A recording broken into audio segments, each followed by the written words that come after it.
Security threat বলতে ফেসবুকে বিভিন্ন জায়গায় বিভিন্ন লেখালেখি আমরা দেখি, আমাদের চোখে পড়ে। হয়তো নির্দিষ্ট একটা রাজনৈতিক দল বা গোষ্ঠী আমাদেরকে হুমকি দেওয়ার জন্য কিছু বলতে চায়। আমরা একটা কথা বলতে চাই, আমরা আন্দোলন এবং বিপ্লবের মাধ্যমে গড়ে তোলা একটা দল। হ্যাঁ, তো আমরা বিপ্লবী জনতা আমাদের পাশে আছে, সর্বস্তরের মানুষ আমাদের পাশে আছে। আমরা কারো হুমকিতে ভিতর নই ইনশাআল্লাহ।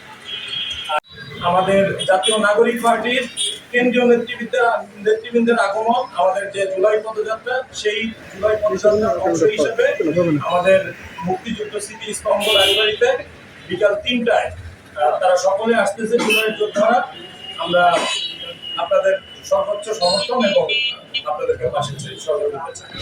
ও পথসভা কেন্দ্র করে মিডিয়ার ভাইদের সাথে আজকের মতো বিনিময়। আমরা রাজবাড়ির সর্বস্তরের জনতার উদ্দেশ্যে বলতে চাই, ২৪শে জুলাইয়ের অভ্যুত্থানের মাধ্যমে স্বৈরাচার হাসিনা এবং তার দোসরদেরকে পরাজিত করার জন্য বাংলার ছাত্র জনতা যেভাবে লড়াইয়ে ঝাঁপিয়ে পড়েছিল, তাদের সেই উদ্যম, তাদের সেই ত্যাগ, তাদের সেই অংশগ্রহণই আমাদেরকে চূড়ান্ত বিজয়ের দোরগোড়ায় পৌঁছে দিয়েছে। আমাদের বলতে দ্বিধা নেই যে এই বিপ্লবে দল মত নির্বিশেষে সকল ধর্ম, বর্ণ, সংস্কৃতি, কৃষক, শ্রমিক, রিক্সা ভ্যান চালক এবং রাজনৈতিক দলগুলোরও প্রত্যক্ষ পরোক্ষ সমর্থন এবং অংশগ্রহণ ছিল।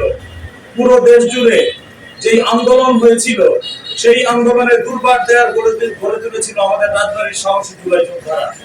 বিজয় অর্জনের পর অনেক জুলাই যোদ্ধারা রাজনৈতিক মতাদর্শের কারণে দলছুট হলেও দেশের অস্তিত্বের প্রশ্নে এই বিপ্লবীরা এক এবং অভিন্ন। আর তাই যে বীরদের নেতৃত্বে আমরা ফ্যাসিবাদ নির্মূলের লড়াইয়ে নেমেছিলাম, তাদের আগমন উপলক্ষে তাদেরকে বিপ্লবী স্বাগতম জানাতে আমরা আবারও এক এবং অভিন্ন হতে চাই। প্রিয় বিপ্লবী যোদ্ধারা, একটা বিষয় আপনাদেরকে স্পষ্ট করে বলে দিতে চাই, ফ্যাসিবাদের পতন হলেও ফ্যাসিবাদী ব্যবস্থার পতন কিন্তু এখনো হয়নি। রাষ্ট্রের বিভিন্ন ক্ষেত্রে এখনো তাদের বিচরণ চোখে পড়ার মতো। এই জন্যই আমাদের স্বপ্নের বাংলাদেশকে জনতার চাহিদা অনুযায়ী গড়ে তুলতে হলে আমাদের একত্রিত হয়ে কাজ করার বিকল্প নেই। দেশ গড়ার এই নতুন উদ্যোগে আমরা রাজবাড়িবাসীর স্বতঃস্ফূর্ত অংশগ্রহণ চাই।